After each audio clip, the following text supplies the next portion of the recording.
जय Shri Krishna. Income tax law and accounts में पिछला वीडियो किसी कारण से लास्ट में जाते कुछ डिस्टर्ब हो गया था, टेक्निकल फॉल्ट था, इसलिए लेक्चर 7 पार्ट 1 लिखा उसमें। क्योंकि ग्रॉस इनकम फ्रॉम सैलरी और टैक्सेबल इनकम फ्रॉम सैलरी का फॉर्मेट एक साथ ही सामान्यतया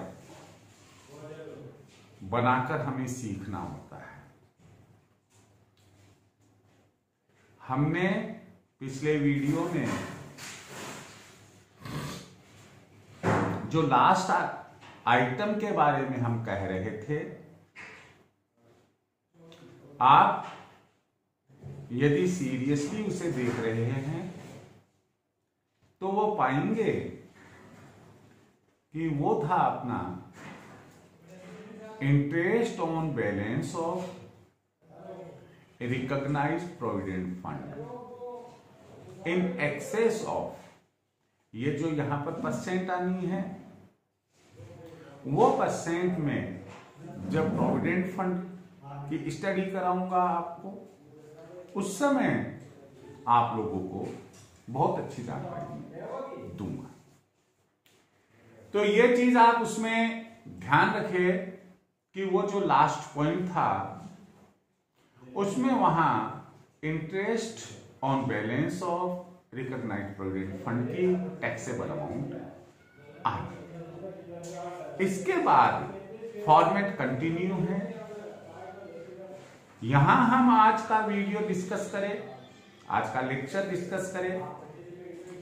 फिर वही मैं एक बात कहना चाहूंगा कि अगर हकीकत में आप इनकम टैक्स सब्जेक्ट को, पेपर को खूब अच्छे से समझना चाहते हैं, इसके सभी प्रोविजंस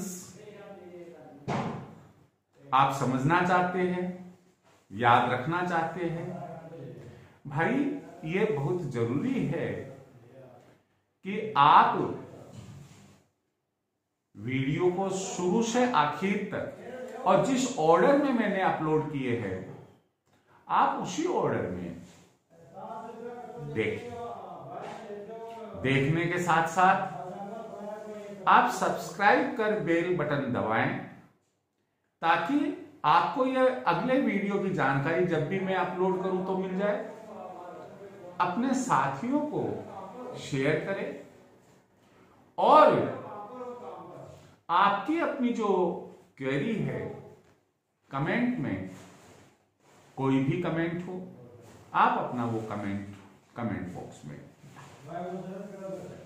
अब हम आगे बढ़ते हैं। आगे नेक्स्ट पॉइंट जो हमने लिया है वो पॉइंट नंबर 7 है और इसमें आप पा रहे हैं, इसमें आप देख रहे हैं, हमने लिखा है वेरिएशन ऑफ परक्विजिट्स।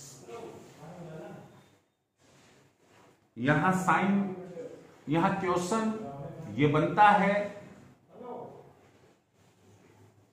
कि आखिर ये परक्विजिट्स क्या है और उसका वेरिएशन क्यों करना पड़ता है। परक्विजिट्स को हम हिंदी में अनुलाभ कहते हैं और सिंपल लैंग्वेज में हर लेमैन को ये बात समझ में आ जाए इसलिए फैसिलिटी यानी कि सुविधाएं भी कहते हैं। ये सुविधाएं कौन देता है? ये सुविधाएं एक एम्प्लॉयर अपने एम्प्लॉइज को देता है। अब वो फैसिलिटीज क्या हो सकती है? एम्प्लॉय के पास रहने का मकान नहीं है, उसे रहने की सुविधा दे दी, मकान की सुविधा दे दी। एम्प्लॉय के पानी का बिल आता है, बिजली का बिल आता है, गैस का बिल आता है, होटल का बिल आता है, क्लब का बिल आता है, उसका पेमेंट एम्प्लॉयर कर दे। एम्प्लॉयर ने खुद ने डोमेस्टिक सर्वेंट अपॉइंट कर रखा। जैसे अपन देखते हैं अपने घरों में हम कोई मेल या फीमेल सर्वेंट रख लेते हैं कि भाई हम आपको 2000 रुपए 2500 रुपए महीने के देंगे, झाड़ू पोछा कर जाना। अब उसका पेमेंट चुकाने की तो लायबिलिटी भाई जब हमने रखा है तो हमारी ही है, लेकिन एम्प्लॉयर कह देता है कि मैं इसका पेमेंट कर दूंगा। तो ये भी फैसिलिटी जो है हो गई। इसके अलावा अगर हम थोड़ा सा ऑफिसर्स कैटेगरी में जाए तो हम पाएंगे कि जैसे कार की फैसिलिटी है, डोमेस्टिक सर्वेंट्स की फैसिलिटी है, और इसी प्रकार से कई प्रकार की फैसिलिटीज। ये फैसिलिटीज एम्प्लॉयर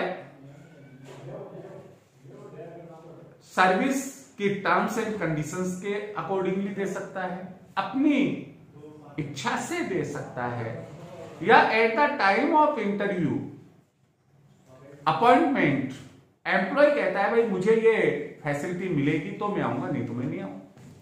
और मान लो वो एम्प्लॉय एक एक्सपर्ट है किसी फील्ड में, एम्प्लॉय को उसकी जरूरत है तो वो उसको कोई फैसिलिटी, कैसे भी हो वो फैसिलिटी नियोक्ता अपने कर्मचारी को देता है। अब ये जो फैसिलिटी दी है, जैसे मकान है, कार है, नौकर है, कितने रुपए की? इनकम टैक्स प्रोविजंस के अकॉर्डिंगली जब हम उसका वैल्यूएशन करते हैं, मूल्य आंकते हैं, वो यहां आता है वैल्यूएशन ऑफ परचेज। मैं आपको बताना चाहूंगा कि परक्विजिट्स यानी कि अनुलाभ भी 3 भागों में बंटे हुए हैं। Taxable perquisites for all employees, taxable perquisites for only specified employees and exempted perquisites। सभी कर्मचारियों के लिए कर योग्य अनुदान, विशिष्ट कर्मचारियों के लिए कर योग्य अनुदान और कर्मतम, 3 कैटेगरीज में रखा है। एक और बात बता देता हूं आपको भाई, ये सैलरी वाले क्वेश्चन की एक सोल है, आत्मा है परक्विजिट्स। इतना इंपॉर्टेंट है, हम इसकी अनदेखी या इसको इग्नोर नहीं कर सकते। आप जब पढ़ेंगे तो मैं ये तो नहीं कह सकता कि सबके लिए, लेकिन 90% स्टूडेंट्स को दिन में चांद तारे नजर आ जाते हैं। ये बात कहने की नहीं होती है, बुरा भी लगता है, आप कहेंगे हम व्यूअर्स हैं, हम स्टूडेंट्स हैं, सर आप ऐसा कैसे बोलते हैं, लेकिन आप मेरी तरफ भी तो देखिए, मेरा एक्सपीरियंस भी तो कुछ बोल रहा होगा, मेरे कुछ राइट्स भी होंगे, मेरी कुछ ड्यूटीज भी हैं, मैं अपने अधिकार से बोल रहा हूं, आपके बेनिफिट के लिए बोल रहा हूं। इसलिए यहां पर जो फॉर्मेट बनाया उसमें सबसे पहले हमने facility of rent free, furnished and या और अनफर्निश्ड हाउस, ये क्या होती है, क्या नहीं होती है, कैसे वैल्यूएशन होता है, it is not so easy, लेकिन हम आपको बताएंगे समय आने पर, और बहुत बहुत बहुत अच्छी तरह से बताएंगे। जीवन में आपको ऐसा लगेगा कि यार वास्तव में हमने कोई लेक्चर सुना, देखा, और आप अगर मन लगाकर देखेंगे, सुनेंगे, तो पक्की बात है कि आपको खूब आनंद आएगा और खूब अच्छे से आप इसे समझ जाएंगे। अब आप देखिए, नेक्स्ट हमने लिया है पेमेंट ऑफ इलेक्ट्रिसिटी बिल्स। किसके बिल्स? एम्प्लॉयर के नहीं, ना ना ना ना, एम्प्लॉयर के नहीं, एम्प्लॉय के। वाटर बिल्स, पानी के bills, gas bills made by payment of electricity bills, water bills, gas bills made by employ, नियोक्ता के द्वारा उनका भुगतान किया। कितनी रकम इसमें आएगी, क्यों आएगी, कैसे आएगी, ये चीज बाद में, अभी तो हम फॉर्मेट है, इसे हम यहां लिखेंगे। फिर थर्ड पॉइंट हमने लिया facility of A motor car. आप कई जगह सुनेंगे भाई उनके लड़के को तो या उनके जवाई को तो कंपनी की तरफ से 1 या 2 या उससे भी ज्यादा कार की फैसिलिटी मिली हुई है, कार के साथ में ड्राइवर की भी फैसिलिटी मिली हुई है। अरे हाँ, तो ये जो फैसिलिटी होती है उसका वेरिएशन करके हम यहां, उसके बाद में facility of A domestic servant, watchman है, कुक है, स्वीपर है, या और कोई भी डोमेस्टिक सर्वेंट किसी भी नाम से जाना जाए, यदि कोई है तो उसकी फैसिलिटी का वैल्यूएशन करके वह अमाउंट यहां आ जाएगी। हमने यहां ईपीसी एसेट्रा इसलिए लिख दिया है क्योंकि जब हम परक्विजिट्स पढ़ेंगे तो आपको डिटेल के अंदर बताएंगे। यहां केवल आपको यह हिंट दे रहे हैं कि एक सीक्वेंस में प्रोविडेंट फंड के बाद में हम परक्विजिट्स को लेंगे। इस तरह से आपने देखा हमने क्या क्या देखिए कंसीडर किया है मेन पॉइंट्स में, basic salary, bonus, commission, allowances, employers contribution to recognized provident fund, interest on balance of recognized provident fund and 7 point है वैल्यूएशन ऑफ परक्विजिट्स। ये आप इस ऑर्डर में अगर आप अपने क्वेश्चन को सॉल्व करेंगे, मैं जहां तक समझता हूं 99% आपके क्वेश्चन में से कोई भी बात छूटेगी नहीं और आपका क्वेश्चन एग्जैक्टली अगर प्रोविजंस आपको आते हैं और कंप्यूटेशन आपका सही है तो सही हो जाएगा। अदरवाइज कभी कुछ लिख दिया, कभी कुछ देख लिया, पॉसिबिलिटी क्वेश्चन के गलत होने की। खैर, इन सबका हम सम करेंगे, टोटल लगाएंगे, ये कहलाएगा gross income from salary, GIS, gross income from salary, वेतन से सकल आय। और हमेशा आप ध्यान रखिए इस चीज का कि पांचों हेड्स में, इनकम हेड्स हमने 5 बताए थे, salaries, income from house property, income from business profession, capital gains and income from other sources. पांचों हेड्स में आपको ग्रॉस इनकम भी मिलेगी और आपको टैक्सेबल इनकम भी मिलेगी और हमें टैक्सेबल इनकम तक ही पहुंचना होता है और टैक्सेबल इनकम ही कंप्यूट करनी होती है। क्यों? कि पांचों हेड्स की टैक्सेबल इनकम का जो टोटल होता है वही gross total income. Gross income heads की ग्रॉस इनकम का टोटल नहीं होता है। ग्रॉस टोटल इनकम जैसे gross income from salary, gross income from house property, ऐसे इनका ग्रॉस इनकम का सम नहीं होता है, बल्कि taxable income from all heads, उनका जो टोटल होता है वही ग्रॉस टोटल इनकम, जो आपको पहले चैप्टर में इंपॉर्टेंट डेफिनेशंस में, इंट्रोडक्शन एंड इंपॉर्टेंट डेफिनेशन में हमने आपको बताया था। यहां ग्रॉस इनकम फ्रॉम सैलरी के बाद में आपको डिडक्शन लेनी है, यहां लेस लिखा। डिडक्शंस में केवल और केवल 3 डिडक्शंस है, आपको सेक्शन याद करनी पड़ेगी। ये तीनों सेक्शन, सब जगह सेक्शन याद नहीं करनी है, क्योंकि गलत लिख दी तो फिर वो सवाल ऑटोमेटिक गलत हो जाएगा। लेकिन ये तीनों सेक्शंस आपको याद रखनी पड़ेगी। तो ये तीनों डिडक्शंस क्या है? पहला है स्टैंडर्ड डिडक्शन, जिसे हम स्टैट्यूटरी डिडक्शन भी कहते हैं। इसके लिए कोई पैसा टक्का किसी भी आइटम पर खर्च करने की जरूरत नहीं है, ये एक इंप्लाइड है। क्या होती है, कितनी मिलती है, वो हम बताएंगे। तो standard deduction under section 16(1)(a) 16(1)(a) के अंतर्गत मिलती है। मैंने आपको बताया डिडक्शंस के तहत हम आपको बताएंगे। ये केवल गवर्नमेंट सर्वेंट्स को मिलती है। मैंने आपको इसका बताया था कि पहले इसे एंटरटेनमेंट अलाउंस को आप ग्रॉस इनकम फ्रॉम सैलरी में इंक्लूड करेंगे और उसके बाद में आप इसकी डिडक्शन देंगे, लेकिन ओनली फॉर गवर्नमेंट एम्प्लॉइज, उनको ही केवल यह डिडक्शन मिलती है एंटरटेनमेंट अलाउंस अंडर सेक्शन 16(2). इसके प्रोविजन में आपको बता चुका हूं। थर्ड डिडक्शन है एम्प्लॉयमेंट टैक्स अंडर सेक्शन 63। इसे प्रोफेशनल टैक्स भी बोलते हैं। यह डिडक्शन भी मिलती है।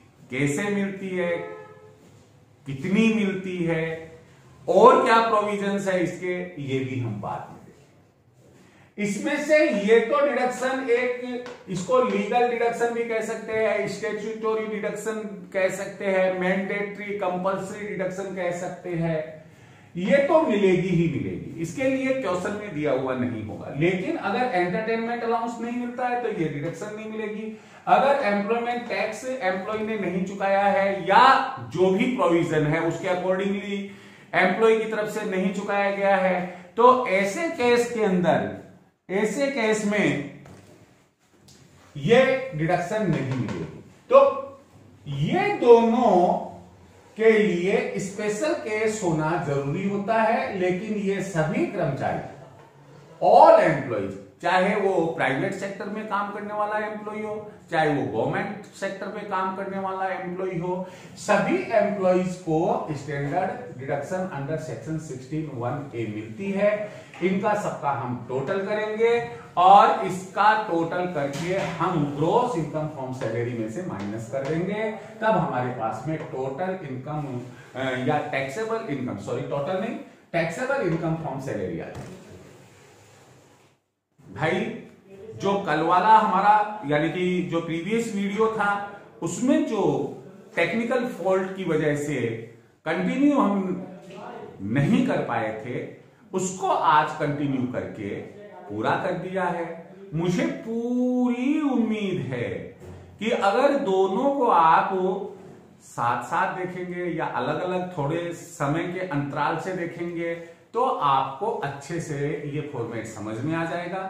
मेरी हम्बल एडवाइस है आपको कि आप इस फॉर्मेट को देखने, पढ़ने, लर्न करने के बाद में कुछ रफ पेपर्स, वर्किंग पेपर्स ले ले और उनके ऊपर बनाकर पूरा देखें शुरू से, computation of gross income from salary और and total income from salary of mister, missus, miss for the assessment year 2020-21, इस तरीके से।